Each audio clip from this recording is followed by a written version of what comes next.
Halo guys, kembali lagi di channel UJ Official guys ya.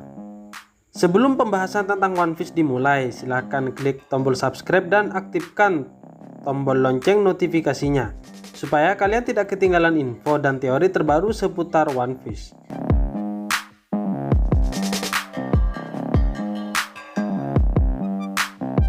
Oke, sekarang lanjut ke pembahasan ya guys. Spoiler One Piece 1070 telah muncul di berbagai forum. Dalam video kali ini kita akan menjelaskan berbagai hal menarik pada chapter kali ini. Chapter kali ini berjudul Manusia-Manusia Terkuat. Chapter ini memiliki cover story yang memperlihatkan 5 ilmuwan yang tergabung ke dalam Max. Max adalah sebuah kelompok sains yang terdiri dari berbagai ilmuwan hebat, diantaranya adalah Vegapunk, Caesar, Judge, Queen, dan juga seorang wanita. Hanya wanita itu saja yang wajahnya tidak terlihat dan mungkin suatu saat nanti dia akan dimunculkan juga di dalam cerita. Chapter dimulai dengan Luffy yang meminta maaf pada Sentomaru karena sudah membuat perhatiannya teralihkan, sehingga dia terkena serangan dari Rob Lucy. Sentomaru membalas perkataan Luffy untuk tidak perlu merasa iba karena sebelumnya dia memang sudah melihat Lucy akan menyerangnya dan bersiap akan hal itu. Tapi tetap saja dia tidak dapat menahan serangan Lucy. Jadi sebenarnya Sentomaru sudah menyadari bahwa serangan Rob Lucy sedang menuju kepadanya. Hanya saja serangan Sugan milik Rob Lucy terlalu cepat, sehingga Sentomaru tidak bisa menghindar. Ingin menahan pun tidak bisa karena serangan itu terlalu cepat. Kemudian Seraphim pun menyerang para CP0. Snake menyerang menggunakan kekuatan Mero Mero Nomi. S-Hawk menggunakan pedang miliknya. Dan S-Shark memukul pijakannya dan mengubahnya menjadi ombak. Agen CP0 mencoba membalas mereka, tapi mereka dikalahkan dengan mudah. Kaku dan Stussy tidak ikut dalam pertarungan ini. Jadi para CP0 yang dikalahkan oleh Seraphim ini hanya para bawahan saja.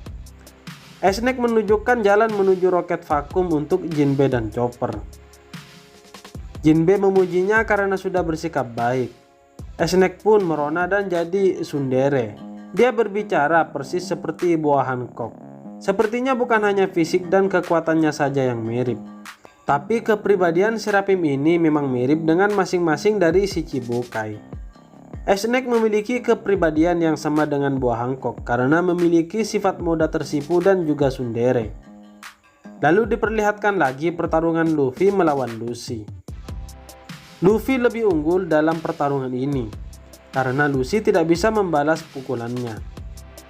Semua serangan dari Lucy tidak bisa mengenai Luffy, sedangkan serangan Luffy terus mengenai Lucy sehingga keadaan Lucy babak belur.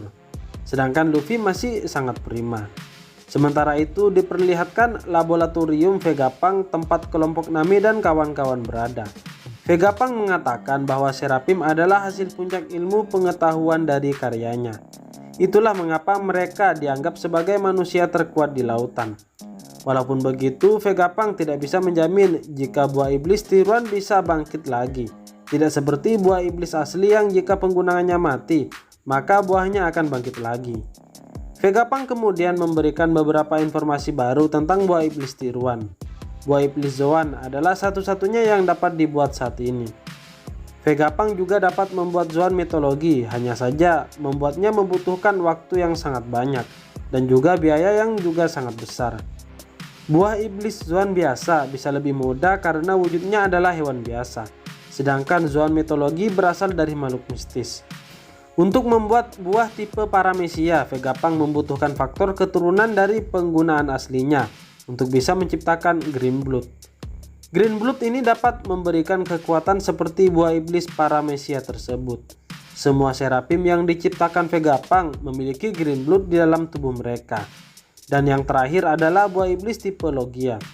Vegapunk sudah berusaha semampunya untuk membuat tiruan dari buah iblis tipe ini. Tapi tetap saja ini sangat sulit. Jadi memang kekuatan Logia adalah kekuatan yang paling sulit untuk diciptakan karena kekuatan ini berasal dari unsur alam. Kembali ke pertarungan di Egghead, Luffy menyerang dengan menggunakan Gomu Gomu no Donwi. Lalu setelah itu Gomu Gomu Don Rocket.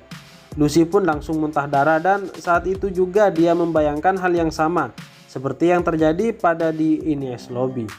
Momen itu adalah saat Luffy memukulnya dengan Gear 3. Luffy berkata, kesadaranku mulai hilang dan Luffy terhempas karena serangan dari Luffy. Sentonmaru memberitahu Luffy untuk segera pergi menuju roket vakum sambil menolong Vegapunk.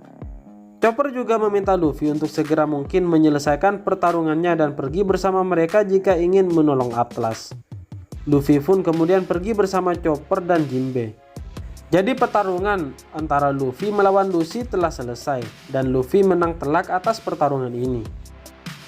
Kembali ke laboratorium, Vegapunk memberitahu grup Nami bahwa dia akan pergi bersama dengan mereka. Nami terlihat gugup karena dia tahu ini akan menjadi beban besar. Usopp dan Franky terlihat senang. Sanji terus meminta Vegapunk untuk melepaskan sepatu besi di kakinya. Franky juga meminta Vegapunk untuk melihat Franky Shogun dan Sanego. Bergabungnya Vegapunk ke dalam bajak laut topi jerami akan sangat menarik.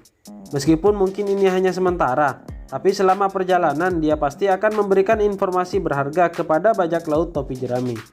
Bahkan akan ada penemuan-penemuan hebat yang tercipta selama Vegapunk berada di Sanego.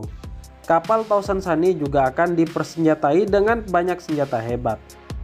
Namun seperti yang Nami katakan bahwa ini adalah beban besar karena bajak laut topi jerami akan semakin diincar oleh pemerintah dunia. Apalagi jika membawa Vegapunk itu berarti membawa juga para Seraphim. Seraphim merupakan sebuah penemuan yang memakan biaya besar sehingga pemerintah dunia pasti tidak mau melepasnya begitu saja. Seraphim yang memiliki kekuatan seperti para Shichibukai akan menambah kekuatan besar bajak laut topi jerami. Kualitas Yonko Luffy akan semakin hebat. Grup Luffy pun tiba di laboratorium, tapi belum bertemu dengan Nami dan yang lainnya. Bonnie juga baru sadar dan mengincar Vegapunk lagi. Kemudian terlihat Lucy yang sudah berbalut perban, dia sekarang memiliki kesempatan untuk mengendalikan keempat Seraphim. Sementara itu di lautan, terlihat Kizaru memimpin pasukannya menuju Pulau Egghead. Kizaru berkata akan mudah bagi mereka untuk membawa Vegapunk keluar dari Egghead.